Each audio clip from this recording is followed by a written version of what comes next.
Olá, meus amores! Tudo bom com vocês? Na nossa aula de religião de hoje, nós vamos dar continuidade à historinha de Moisés.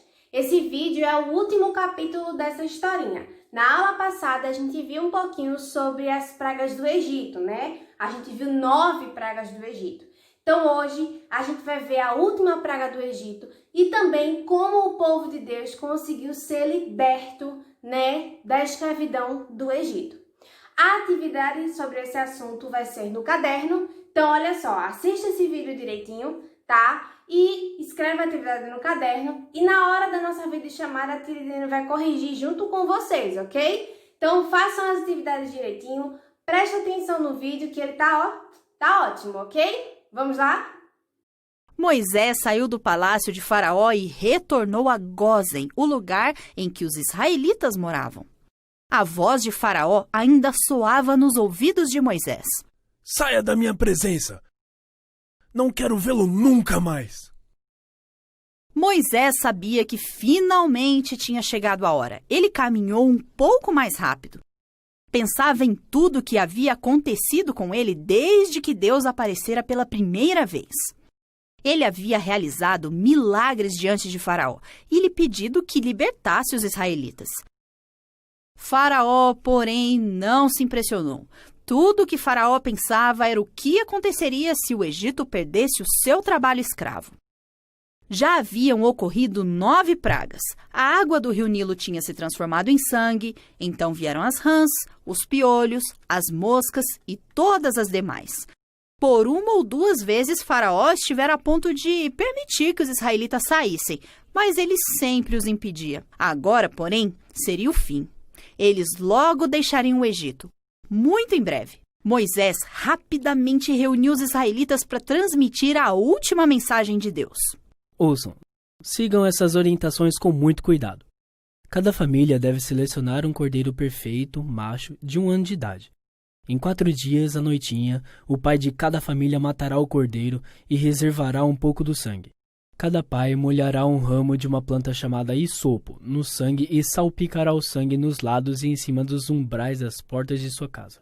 Depois que o sangue for colocado nos umbrais da porta, ninguém deverá sair de casa até a manhã seguinte. É muito, muito importante que vocês façam isso. À meia-noite, o Senhor passará pelo Egito. Ele ferirá de morte o filho mais velho de cada casa, desde o palácio de Faraó até as pessoas na prisão. Mas o Senhor não entrará nas casas em que houver sangue nas portas. Vocês compreenderam? Um murmúrio de compreensão percorreu a multidão. Depois, levem o cordeiro para dentro e o assem inteiro. Comam o cordeiro com ervas amargas e pão sem fermento. Se sobrar alguma coisa, queimem no fogo. Não guardem nenhuma sobra. Se a família de vocês for pequena para comer um cordeiro inteiro, reúnam-se com o vizinho e repartam o cordeiro. Mas ambos devem colocar o sangue nos umbrais da porta. A multidão novamente murmurou, demonstrando que tinha entendido. Há mais uma coisa. Comam de pé, já vestidos, com calçados nos pés e com cajado na mão. Comam rapidamente. Será a última refeição que vocês comerão no Egito. O Senhor nos libertará.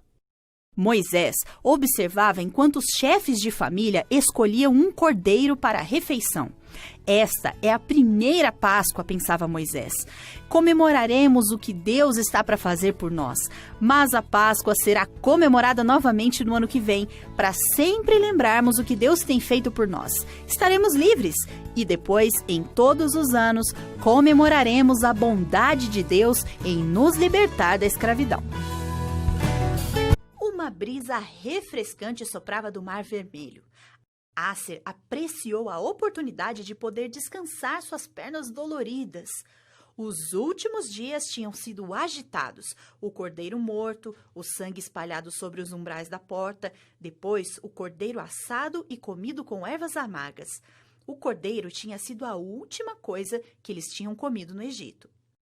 Ele relembrava o restante daquela noite, o Senhor passando pela terra do Egito e matando o primogênito de cada lar.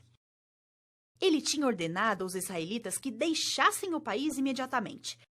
A confusão de empacotar coisas e partir no meio da noite, não sabendo para onde estavam indo, e a percepção de que o próprio Deus estava guiando, a nuvem de fogo à noite que se transformava em coluna de nuvem quando o sol nascia, ufa, foi muita coisa. Agora, a nuvem tinha parado junto ao Mar Vermelho e os israelitas estavam aproveitando para descansar. Aser estava imaginando o que aconteceria a seguir. E ele não precisou esperar muito tempo.